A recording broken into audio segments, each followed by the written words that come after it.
চাদরগুলো change করলাম আজকে।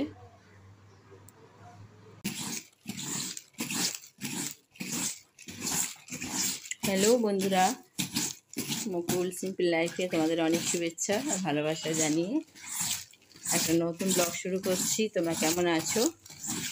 আশা করি ভালো আছো। ঈশ্বরের আশীর্বাদে আমরাও ভালো আছি। ঠিক আছে, তো সকাল সকাল ঘরগুলো একটু পরিষ্কার করে নিচ্ছি। আগে বিছানার চাদরটা ঝেড়ে নিলাম, পাল্টে নিয়ে বিছানার চাদরটা ঝেড়ে নিলাম।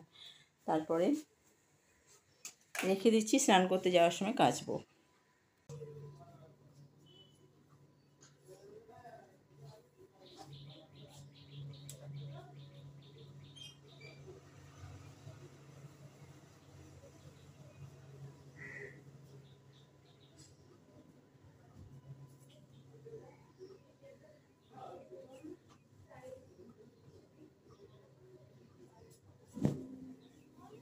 বর্ষার মরশুম এসে গেছে, কিন্তু বর্ষা এসেও আসছে না। ওয়েদারটা দেখে মনে হচ্ছে যেন বৃষ্টি আসবে আসবে, কিন্তু এসেও যেন আসছে না। সেরকম যে কড়কড়ে রোদ্দুর সেরকম কিন্তু নেই, মেঘলা মেঘলা ব্যাপারটা রয়েছে। বৃষ্টি আসলেই হয়, কিন্তু বৃষ্টি আসছে না কিছুতেই। বোঝাই যাচ্ছে 2-4 দিনের মধ্যে বৃষ্টি আসবে, পূর্বাভাস পাচ্ছি, কিন্তু কবে আসবে সেটা জানি না।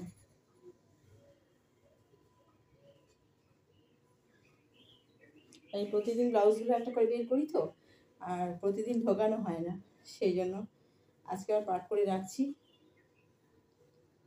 লাইভে আসার সময় এগুলো বের করতে হয়। এমনিতে তো বাড়িতে শাড়ি টাড়ি এখন এই গরমকালে তো পরাই হচ্ছে না, আবার শীতকাল আসলে পরা হবে। গরমকালে আর শাড়ি পরে না ভীষণ কষ্ট হয় গো, প্রচণ্ড কষ্ট হয়।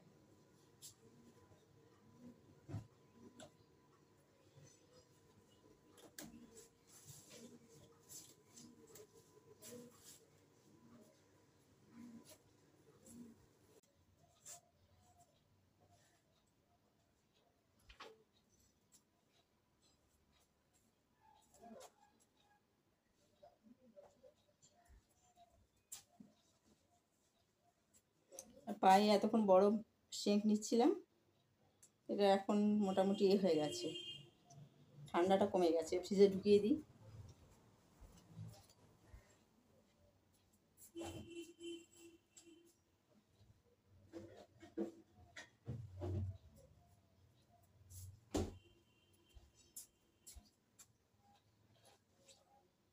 এগুলো সব কাচতে হবে, এক জায়গায় রাখি। আর চা খেয়েছি, চা খেয়ে বিস্কিটটা তোলা হয়নি, বিস্কিটটা তুলে রাখি।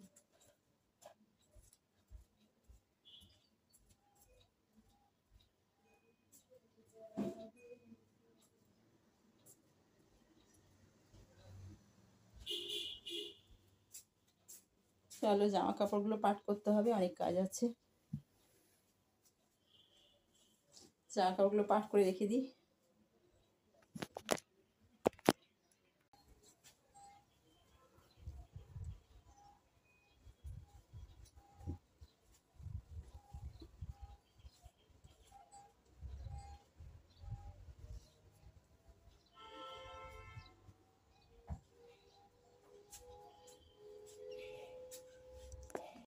এতে ক্যালসিয়াম আছে, এখন পায়ের জন্য 1 মাস ক্যালসিয়াম খেতে বলেছে। ক্যালসিয়ামটা 1 মাসের আনা আছে, খাওয়া শুরু করে দিয়েছি, কাল থেকে শুরু করে দিয়েছি।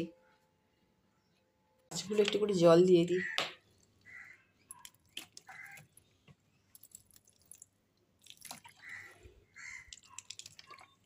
গরমের একটা টান ভাব আছে তো, সব শুকিয়ে যাচ্ছে। আর এটাতে এখন দিতে পারছি না, এটা তো বোতলের মধ্যে হয়েছে জল।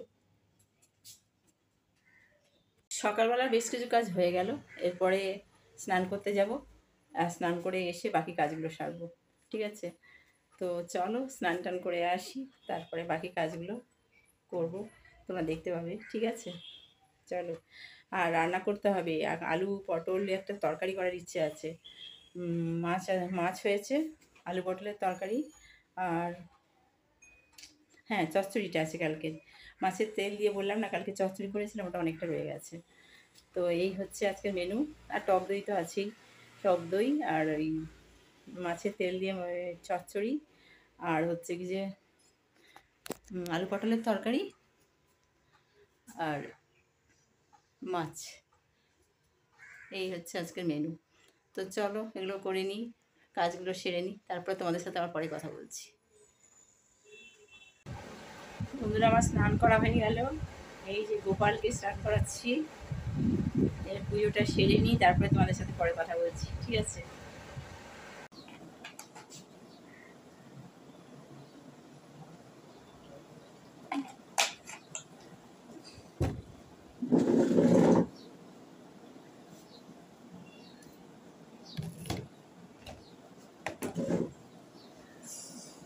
এবার সবজিগুলো কেটে নিই।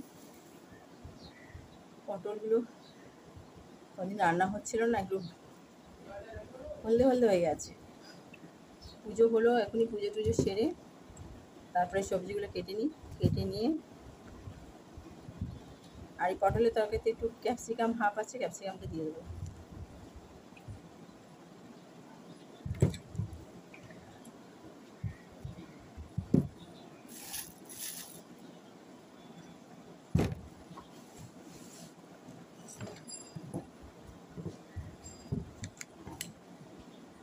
বড় বড় করে পটল কাটবো, দিয়ে বড় বড় করে আলু কেটে ওই আলু পটলের যেটা দম হয় সেরকম করবো, সেটাই খেতে খুব ভালো লাগে। আর এই তরকারিটা একেবারে দু এলাকা করে নেবো।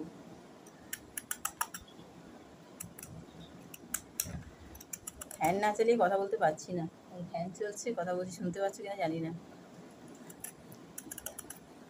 প্রচণ্ড গরম তো, ফ্যান না চালিয়ে মানে ভাবা যাচ্ছে না।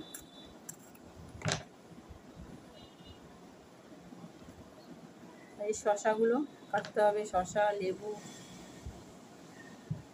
আমটা আর আঙুরটা বের করবো, একটু পরে ফলটা কাটবো, এখন থেকে কাটবো না, ফলটা একটু পরে কাটবো।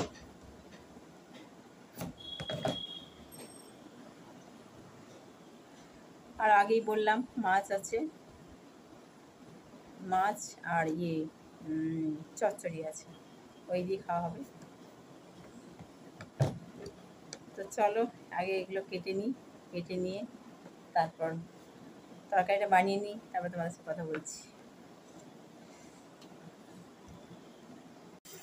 পটল আর আলু তো কাটা হয়ে গেছে, আলু আমি প্রেশার কুকারে সিদ্ধ করতে দিয়েছি। আর এই যে পটলটা ভেতরে বীজগুলো ছাড়িয়ে দিয়েছি, কারণ কি বীজ থাকলে খেতে ইচ্ছে করে না। এখন বীজগুলো একটু পেকে পেকে গেছে তো খেতে ভালো লাগে না, সেই জন্য বীজ ছাড়িয়ে এই যে ভেতরে একটা বীজ নেই, বীজগুলো সব ফেলে দিয়েছি। আর এখানে এগুলো কেটে নিয়েছি, লেবুটা শসাটা কেটে নিয়েছি, আর আমটা কিছুটা পরে কাটবো। এই যে খোসাটা ফেলে দিয়ে আসি। পটলের তরকারিটাও হয়ে গেছে, এরপরে আমরা এই যে খেতে বসবো।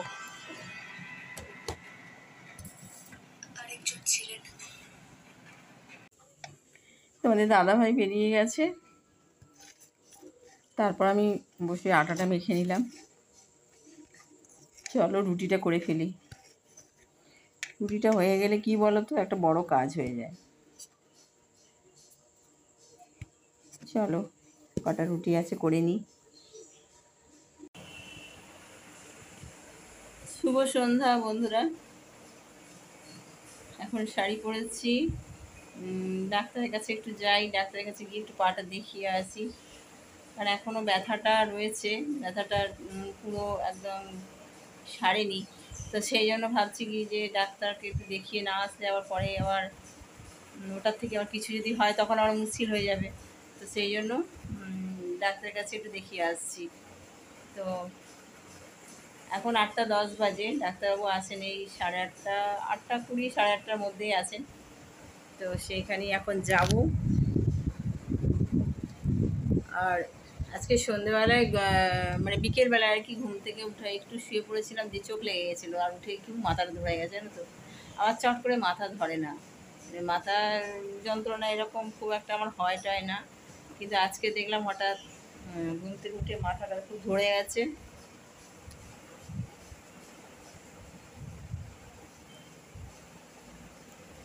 টায়ার্ড লাগছে, খুব ভীষণ টায়ার্ড লাগছে। তো যাই একটু ডাক্তার দেখিয়ে আসি। এক্স রে রিপোর্টটা ওইখানেই রাখা আছে ডাক্তারবাবুর কাছে। ডাক্তারবাবুটা দেখে পাটা দেখে কিছু যদি ওষুধ প্রেসক্রাইব করে তাহলে ওষুধটা কিনে নিয়ে আসবো, আর যা বলবে সেটাই আগে মানে করতে হবে। তো এই হচ্ছে ব্যাপার। যাই একটুখানি ঘুরে আসছি, এসে তোমাদের সাথে কথা বলবো। হ্যাঁ বলছি তো, নিরলা খেলা সিঙ্গারা কিছু হবে, আরামসে সিঙ্গারা খাই ঘরে বসে। ওটা হচ্ছে ওই নেরলে কি এটার রংটা ইয়ে অ্যাডভার্টাইজ। এমনি ওসব সিমেন্ট ঝুঁকে পড়ছে, খাওয়া বন্ধ হয়ে গেল, নিরলা লাগাও, সব খাওয়া সুন্দরভাবে বসে থাকে, কিছু হবে না। ওটা অ্যাডভার্টাইজ। বন্ধুরা ডাক্তার দেখিয়ে এলাম, আর প্রেশার টেশার মাপিয়ে ডাক্তার দেখিয়ে সব এলাম। প্রেশারটা একটু হাই আছে, আর ডাক্তারবাবু ওষুধ টষুধ সব লিখে দিয়েছেন। ওগুলো সব আজকে আর গেলাম না কিনতে, কারণ কালকে সকালে গিয়ে কিনে নিয়ে আসা হবে। সেই জন্য আজকে আর গেলাম না, আজকে গিয়ে চলে এলাম দেখিয়ে। তো পায়ের এমনি অবস্থা খুব যে খারাপ তা নয়, কিন্তু ডাক্তারবাবু আসলে এর আগে তো দেখেনি যে আমার সেই তখন কি অবস্থাটা হয়েছিল। এখন এই অবস্থাটা দেখেই বলছে কি যে বাবা কি লাল হয়ে আছে আছে। আমি তো জানি যে আগে আমার যেটা হয়েছিল তার মানে সিকিভাগও এখন নেই। তো সেই জন্যে আমি নিজে বুঝতে পারছি। আর ইচ্ছে করে হেঁটে গেলাম, হেঁটে এলাম। আমি যে হেঁটে যে গেলাম এলাম, আমার তো কোনো অসুবিধা হয়নি, মানে পায়ে যে ব্যথা একটু অসুবিধা হয়নি। চোটটা লেগেছে এটা সবথেকে শুরু। আর হচ্ছে ক্যালসিয়াম দিয়েছে, ক্যালসিয়াম আর ওই জাসগো যে ইয়েটা স্প্রেটা ওটা দিয়েছে। আর যে ওষুধগুলো খাচ্ছিলাম সেই ওষুধগুলো রিপিট করতে বলেছে। তো সেই এখন ওগুলো খেতে হবে। তো কদিন এখন দিন চারেক এগুলো খেতে হবে, তারপরে পরে আবার যেতে বলেছে। তো চলো পরে কথা বলছি তোমাদের সাথে। পায়ে ওই জাসগোটা লাগিয়ে বেশ মানে আরাম হলো। জাসগোটা লাগিয়ে বেশ আরাম হয়েছে। জাসগো জাসগো একটা স্প্রে আছে, ওই স্প্রেটা ইয়ে লাগিয়েছি, বেশ আরাম হয়েছে। আর ক্যালসিয়ামটা প্রতিদিন খেতে বললে প্রতিদিন একটা করে, ব্যাস এতে হয়ে যাবে। আরে আগের ওষুধগুলো খেলে হয়ে যাবে। চলো বন্ধুরা, আজকে ব্লগটা এখানেই শেষ করছি। তোমরা সুস্থ থেকো, ভালো থেকো, সাবধানে থেকো, আর অবশ্যই পাশে থেকো বন্ধুরা। কালকে নতুন ব্লগে দেখা হচ্ছে, ততক্ষণে টাটা।